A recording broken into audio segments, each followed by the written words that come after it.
से अपने John Milton की सीरीज पे वापस आए हैं और काफी टाइम बाद मैं आपको इसके वर्क्स करवा रही हूँ। हम लोगों ने जो लास्ट वर्क किया था वो इसके रिलीजियस वर्क्स के अंदर हमने किया था पैराडाइज लॉस्ट। पैराडाइज लॉस्ट की हम पूरी 12 बुक्स कर चुके हैं। अब जो इसके 2 वर्क और इसी पीरियड के अंदर आते हैं, हालांकि उसमें से केवल एक ही रिलीजियस है, सेकंड भी सेमी रिलीजियस वर्क ही है। वो जो 2 वर्क आते हैं हमें आज वो करने हैं, that is paradise regained and Samson एगोनिस्टस। So let's start with the first work, Paradise Regained.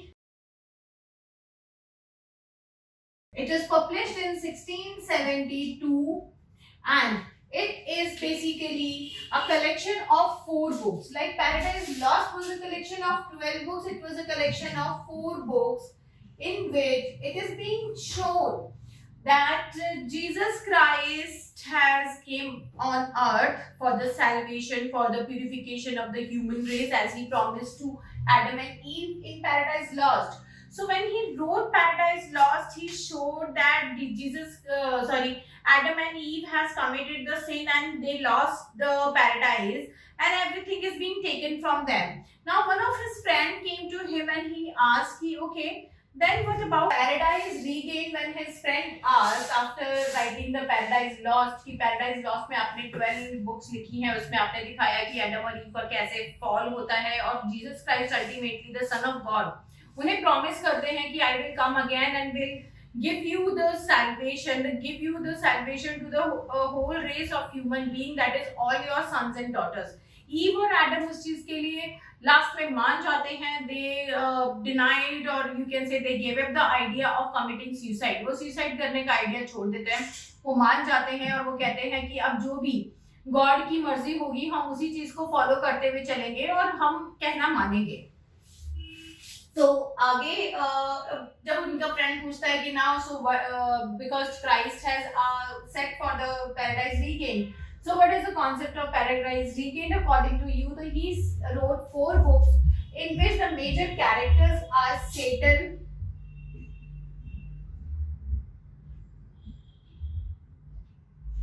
and Jesus. There are 2 characters, Satan and Jesus. Satan took birth and Jesus get to know about it. Now Jesus is there to spoil the complete plan कि उसका पूरा plan fail हो जाए किसी तरीके से Jesus का, और वो वहाँ वेट करता है। यहाँ जब जीसस 20-22 साल के हो जाते हैं and he was traveling with the shepherds here and there and giving his own philosophies. After that he decides to reach to the kingdom of David. वो kingdom of David इन्हें पहुँचना है, that is his ultimate goal to give salvation to all the humanity, and kingdom of David is the purest kingdom जहाँ पे अभी तक कोई भी sin एंटर नहीं किया है।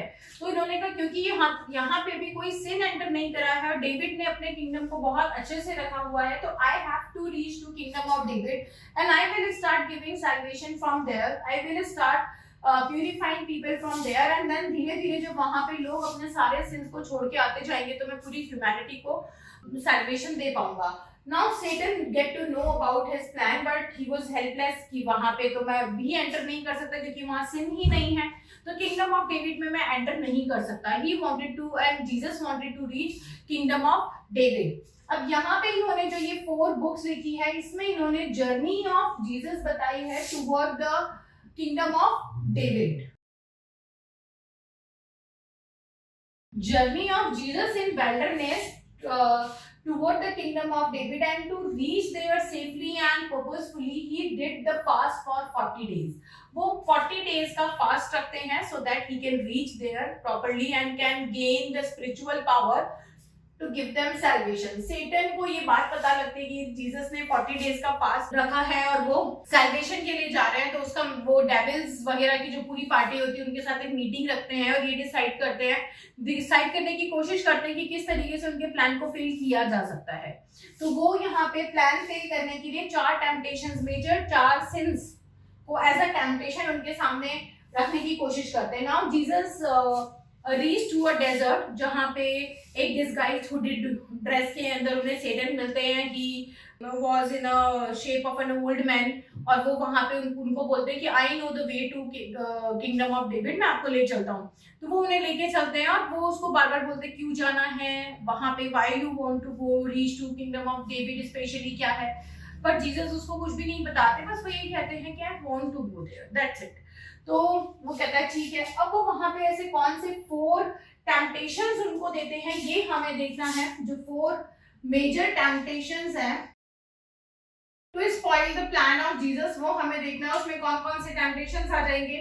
फर्स्ट इसके अंदर आता है he asked him to eat food, कि आप कुछ खा लीजिए, आपने कुछ खाया नहीं है, वो बहुत डिलीशियस फूड और वो सब उनके सामने रखता है, so that he got tempt and can food. और इसको हम बोलते हैं कि वो कहता है कि जितना खा सकते हो आप खा लो, इट्स अ डेजर्ट, यहाँ पे कुछ मिलेगा नहीं। That is the sin gluttony, that is the sin gluttony, और यू कैन से ग्रीड, क्योंकि वो वहां पे वो बहुत सारी ऐसी चीजें रखता है दैट कैन प्रोड्यूस एक लालच वहां पे आ सकता था किसी को भी वो सारी चीजें देख के। तो ग्रीड या ग्लटनी को हम यहाँ पे लेंगे, दैट इज फूड को उनके सामने, फूड ड्रिंक्स बहुत सारी चीजें उनके सामने रखते हैं कि now in this camp and we will take rest for some time, आप यहाँ पे कुछ खा लीजिए। But he denied, Jesus said no, I am in fast and I won't eat anything, वो कुछ भी नहीं खाते। सेकंड टेम्पटेशन ये देता है वो उनको, उसके बाद lust. Second temptation is lust. Lust के अंदर he showed him very beautiful girls and all. He said कि you can take a bit of enjoyment. You must be tired. आपके दिमाग को शांत रखने के लिए किसी चीज के लिए आपको ब्यूटी वो वहां पे लेकर आता है, वाइन्स लेकर आता है, they were starting performance dances and all. तो एक लस्टी माहौल बनाता है। But Jesus denied to attend that कि no I don't want to do all this things, please आप लोग कैरी ऑन करो। वो कहीं और जाके बैठ जाते हैं कि मुझे इन सब चीजों में कोई इंटरेस्ट नहीं है, मुझे नहीं बैठना है, my only aim is to keep walking to reach to the kingdom of David, और वो इन्हें मना कर देते हैं। थर्ड यहाँ पे आता है स्लीप, कि वो सो जाए, दैट इज स्लॉथ, लेजीनेस, कि what is it hurry to reach to the kingdom, you should sleep for some time। तो ये यहाँ पे आते हैं थर्ड इसके ऊपर स्लॉथ, दैट इज वो उनको बोलते हैं कि आपको थोड़ी देर सो जाना चाहिए, वो उनको स्लीप के लिए बोलते हैं, because Jesus is not sleeping for the many 20-30 days, he has not slept and he was keep on walking। तो वो थक गए होंगे ये सोच के उनको वो वहां पे इसके लिए बोलते हैं कि आप थोड़ी देर सो जाए। बट वो फिर भी उसकी बात नहीं मानता और वो वहां पे चलते रहते। That is the third sin was sleep. तो ये यहाँ पे जो सिन है दैट इज स्लॉथ, वो उन्हें इसके लिए बोलते हैं to be a bit lazy. And last होता है रिमाइंडिंग ऑफ हिज पावर्स, वो वहां पे उनको उनकी पावर रिमाइंड करवाते हैं। अब यहाँ पे सेटन उनके सामने आते हुए उनको उनकी पावर रिमाइंड करवाते हैं, बिकॉज द लास्ट टेम्पटेशन और last sin, proud, he wanted to make him feel proud that you are the son of God, आप son of God हैं, आप जो चाहे कर सकते हैं, आप ऐसी चुटकी बजा के किंगडम ऑफ डेविड पहुंच सकते हैं, आप इतना सफर क्यों कर रहे हो, you should be proud, you are going to give salvation to people। But Jesus Christ यहाँ प्राउड भी फील नहीं करते, वो यहाँ पे सिंपल ये कहते हैं कि I am no one, I am just a simple human, I am just trying, I am fasting, I am also praying for God, I'm also trying to please the God by doing the fasting, why are you saying all these things। और वो proud नहीं feel करते, he became very calm, patient and subtle person। तो वहां पे उनका ये चौथा टेम्पटेशन भी काम नहीं आता। and ultimately in book 4 they reach to the gates of kingdom of David, वो उसके पास पहुंच जाते हैं on a heath, mountain heat के ऊपर पहुंच के, और वहां से सेटन उन्हें दिखाता है कि that was the gate of the kingdom of David, वहां पे किंगडम ऑफ डेविड का गेट है, आप वहां जा सकते हैं। तो he said come along with me, and he said कि no I can not enter. Then Jesus said कि yeah I know that you cannot enter because you are Satan, I knew it from the very beginning, and you it's good that you keep on trying to give me temptation so that I will be able to get my real powers to know कि मुझे कितनी power है, मैं कितना सहन शक्ति रख सकता हूँ, मैं कितना अपने आप को बर्दाश्त कर सकता हूँ, because here on the earth I am like a normal human being. तो मैं किस तरीके से अपने आप को कंट्रोल्ड वे में रख के लोगों को सैल्वेशन के लिए अगर मैं जा रहा हूँ तो मैं वो कर भी पाऊंगा या नहीं। अच्छा किया कि आपने मुझे टेस्ट लिया। Then Satan also said that is the guidelines given to me, मुझे भी ये चीजें करनी थी, क्योंकि अगर कोई इस लायक नहीं है तो मैं उसे किंगडम ऑफ डेविड के गेट तक नहीं पहुंचा सकता, मैं उसको यहाँ तक लेके ही नहीं आ सकता। यहाँ पे केवल वही आएगा जो इतना प्यार होगा, इसीलिए हम आगे बढ़ते जा रहे थे, बट ये टेस्ट लेना मेरे लिए बहुत जरूरी था। और वो कहता है कि आपको कैसे पता था, आई नो कि आपको हर बार पता था कि मैं यही करने वाला हूँ। तो जीसस क्राइस्ट कहते हैं all the time I was having the dream of Elijah, और एलिजा मुझे हर ड्रीम के अंदर बता रहे थे कि आगे मेरे साथ क्या होने वाला है। आपने जब फूड का कहा तो ऑलरेडी मुझे ड्रीम के अंदर ही आ रहे थे कि कोई some goats and sheeps are being slaughtered to feed me, तो मैं वो खाना नहीं खा सकता था।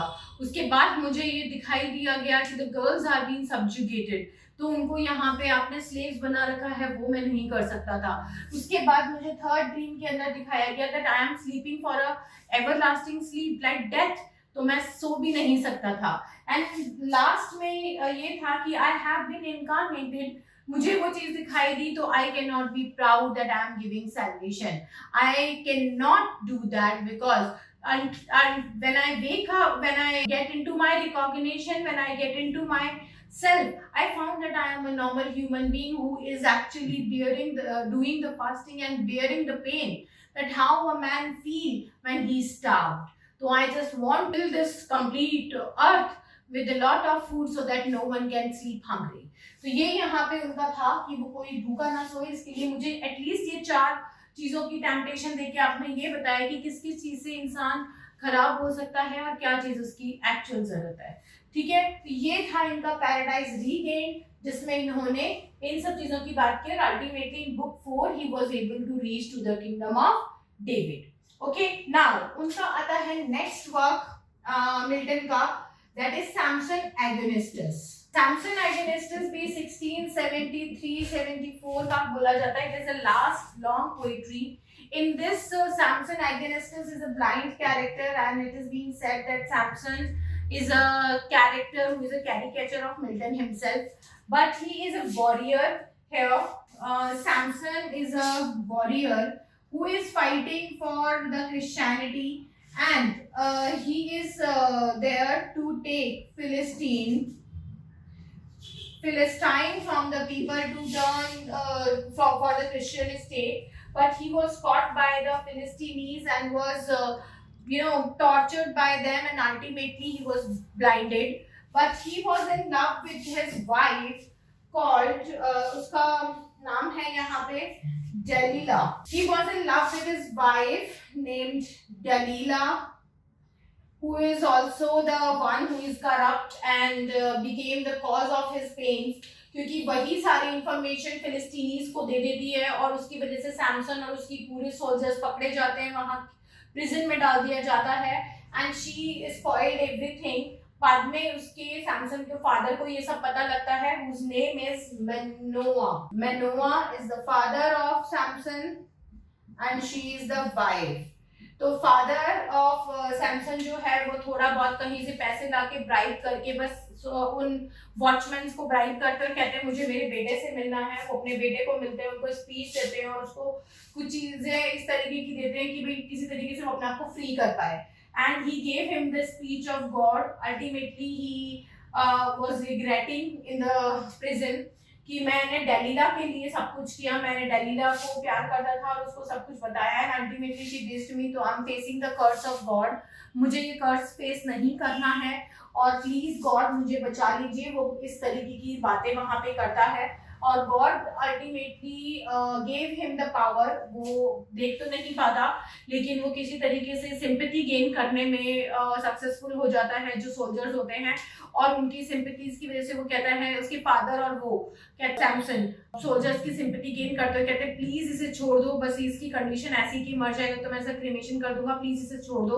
उस ओल्ड मैन पे तरस खा के 1-2 सोल्जर्स मान भी जाते हैं जिनको ब्राइब दी होती है, वो सैमसन को छोड़ते हैं, लेकिन छूटते ही सैमसन कुछ इस तरीके से गॉड के ऑर्डर्स को फॉलो करता है और अपने सारे सोल्जर्स को छुड़ा के फिलिस्तीन को खत्म कर देता है। तो दिस इज सैमसन एंड ऑर्गेनिस्टस। उसको वॉरियर की तरह प्रेजेंट किया है यहाँ पे। बहुत ही ब्यूटीफुल पोएम है, and the place where he was put into the jail was named Gaza. और यहीं से लाइन है आगे चल के आपके एग्नेस विल्सन की जो नॉवेल है आइलेस इन गाजा, वो यहीं से ली गई है, यहीं से लेके टाइटल लिखा गया सैमसन एगोनिस्टस। मिल्टन के यहाँ से लेके पोइट्री से वो लाइन लेके वहां पे उन्होंने नॉवेल का टाइटल बनाया है आइलेस इन गाजा। ये आपको पढ़नी है, that is a most important novel in modern times.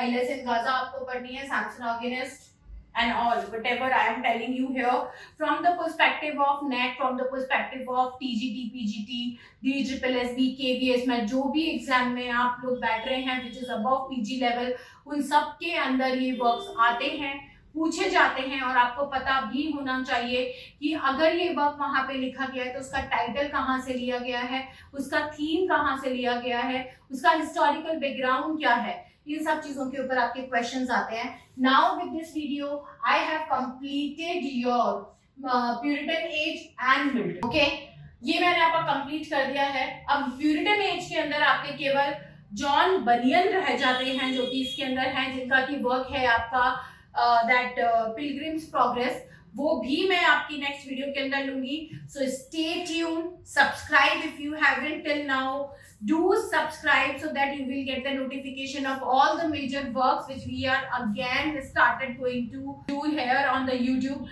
daily आप लोगों को कुछ ना कुछ प्रोडक्टिव मिलेगा, डेली आप लोगों को कुछ ना कुछ वीडियोस मिलेंगे।